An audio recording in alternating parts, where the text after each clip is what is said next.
तीड़ी block पाखर आसीचु मोहन बाजी आमको नहीं आउचंदी आमको सरकारी मेडिकल देखिए नौचंदी खाइते पीते भी दौरान आम पुओ मैंने जी कर न पारे मोहन माझी से सी आमको भल ने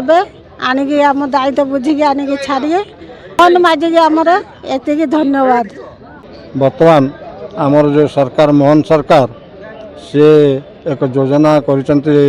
जगत तीर्थधाम दर्शन योजना जगन्नाथ दर्शन आम बर्तमान बाहरीचु ये बहुत लोक आम बर्तमान रुंड हो जीवु से प्रशासन तरफ सबु प्रकार व्यवस्था कराई मेडिकल टेस्ट ठारू खाद्य पेय सबु प्रकार व्यवस्था है बर्तमान पानी दे सारे टिफिन दे सारे एवं आउ जो व्यवस्था अच्छी से मैंने आमको देवे छता ठारू आरंभ कर अन्य पानी फाणी समस्त प्रकार सुविधा से देवे केयरफुली आमको नहीं कि जगन्नाथ दर्शन करे ठाकुर दर्शन करे महाप्रभु को दर्शन करे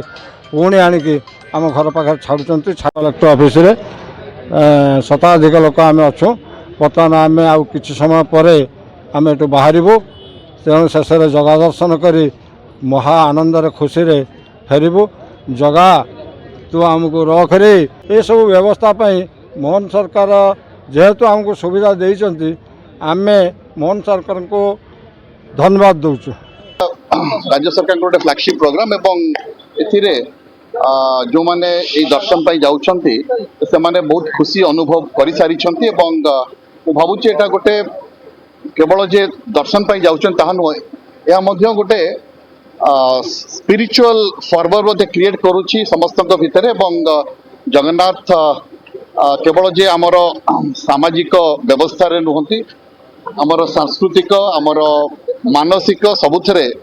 जगन्नाथ तेणु से जगन्नाथ दर्शन ताकू गोटे दिव्य अनुभूति दौर और मु राज्य सरकार को धन्यवाद दूसरी जे से एभली योजना माध्यम रे अनेक व्यक्ति विशेष जो माने जगन्नाथ दर्शन करने असमर्थ होते कष्ट अनुभव करुले भीषण भाव में भिड़ होता जो अनेक समय माने व्यस्त हो जाती किभली भाव में भिड़टाक आम अतिक्रम करके महाप्रभु का दर्शन करूँ तेणु तांकर सुरुखुर रे दर्शन सेटा हो पारुछि एवं से जो फर्स्ट बैच जो मैंने जाइए खुशी जाहिर करछंती एवं सरकार को धन्यवाद जनइछंती मु आउ थे अपरबार जरिया रे सरकार को धन्यवाद जनइबी जे एभली योजना गोटे आरंभ कर आज 106 जन भद्रक जिलू जाउछंती पुणी परवर्ती पर्याय विभिन्न पर्याय से जीवे तेणु मु आशा करुछि कार्यक्रम से गोटे भल मनीष हबारे सहायक करिबो महाप्रभुंकर आशीर्वाद लाभ कर